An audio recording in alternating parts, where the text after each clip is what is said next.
ሰላም ቤተሰብ፣ ዛሬ በሌላ ቪዲዮ መጥቻለሁኝ። እንደምታዩት ቆንጆ የጾም ሶፍት ኬክ በብርቱካን እንዴት እንደሰራው አሳያችኋለሁ። በጣም ቆንጆ ነው። እንደምታዩት በጣም የሚጣፍጥ ሶፍት ኬክ ነው። ያው ወቅቱ የጾም ወቅት በመሆኑ ይሄንን ቆንጆ አማራጭ እንድትሰሩ ጋብዛችኋለሁ። ቪዲዮን እስከ መጨረሻ ተከታተሉት። ቪዲዮን ላይክ በማድረግ ጀምሩልኝ። እኔ እንደዚህ 3 ብርቱካን አዘጋጅቻለሁ። ብርቱካኖቼ በአጋጣሚ አነስ ያሉ ናቸው። እናንተ 2 ብርቱካንም ትልቅ ከሆነ ይበቃችኋል። አሁን ብርቱካኑን እንደዚህ ጨምቄ ጨረስኩኝ። ያዘጋጀሁት ጎድጓዳ ሳህን ላይ የጨመርኩትን ብርቱካን ጨመርኩ። በመቀጠል ግማሽ ኩባያ ስኳር አደረኩበት። አሁን በደንብ አድርጌ አንድ ላይ አዋህዳቸዋለሁ ስኳሩ እስከሚሟሟ ድረስ። በመቀጠል ግማሽ ኩባያ ዘይት አድርጌበታለሁኝ። በጣም ቆንጆ ኬክ ነው፣ በእውነት ትወዱታላችሁ። ከዛም ቫኒላ 1 ማንኪያ የሾርባ ማንኪያ አንድ ጨመርኩበት። በጣም ያልሞላ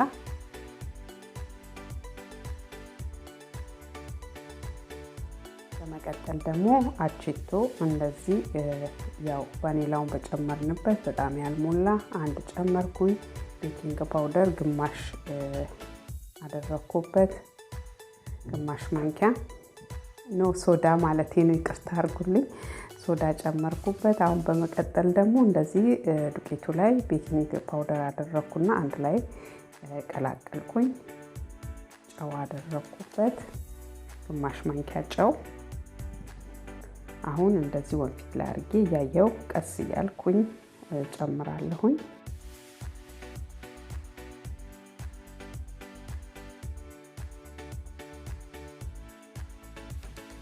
አሁን እየጨመርኩ እያለ ወንፊቱ ላይ እንዳለ ቆም ማድረግና ይሄንን አማስዬ ምን ያህል ያንሰዋል የሚለውን እያየው ጨምርበታለሁ። 2 ኩባያ ዱቄት ነው ያዘጋጀሁት።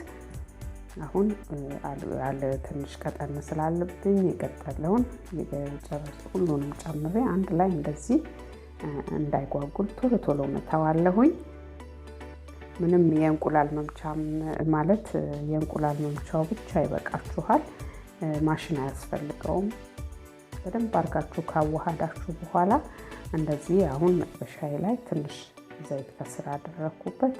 በማንኪያ እንዲህ ካዳረስኩኝ በኋላ እናንተ ወረቀት የኬክ መጋገሪያውንም ወረቀት ማድረግ ትችላላችሁ እንዳይዝባችሁ።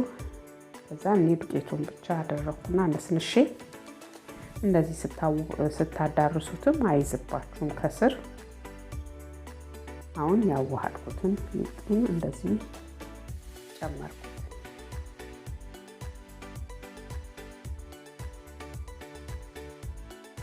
አሁን ሁሉንም ጨምሬ ከጨረስኩኝ በኋላ ብርቱካን ቅድም ጨምቄ እንትን ያለውን ልጣጩን ፍቅፍቅ አድርጌ ከላይ አድርጌበታለሁ።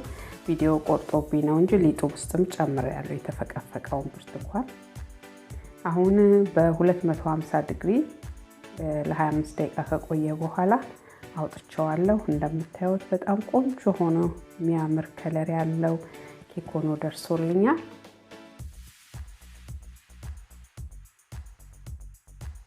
አሁን እንደዚህ በስቲኪኒ በሳበሳ አረግበታለሁና አንድ ብርቱካን ጨምቄያለሁ።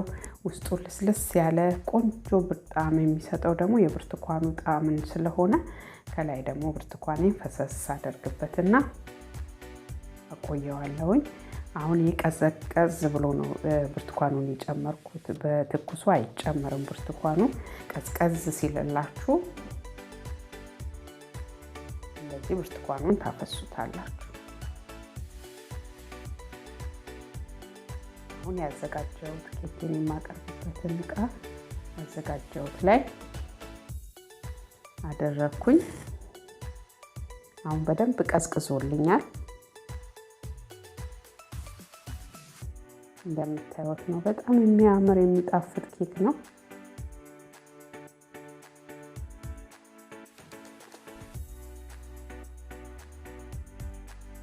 አሁን በደንብ ቅዝቅዝ ሲልላችሁ ነው መቆረጥ ያለበት።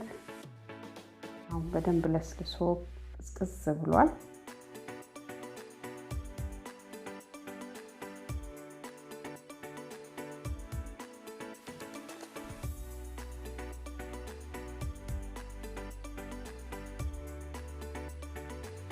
በጣም ሶፍት የሆነ ኬክ ነው።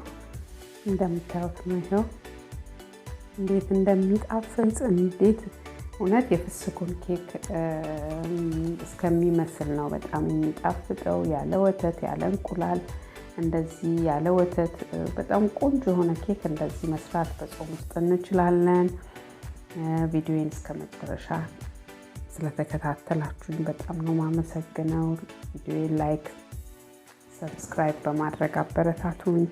ጊዜ ሰዓታችሁን ሰጥታችሁ ስለተከታተላችሁኝ ከልብ ነው ማመሰግነው። ሁላችሁም በቤታችሁ ጊዜ ሲኖራችሁ ሰርታችሁ ሞክሩት። በጣም የምትወዱት የኬክ አይነት ነው በእውነት እና አመሰግናለሁ። እግዚአብሔር ያክብርልኝ። እግዚአብሔር ወዶና ፈቅዶ ደግሞ በሌላ ቪዲዮ እስከምንገናኝ ድረስ ሰላማችሁ ባላችሁበት ብዝት ትርፍ ይበልላችሁ። ሰላም ሁኑ። ቻው ቻው።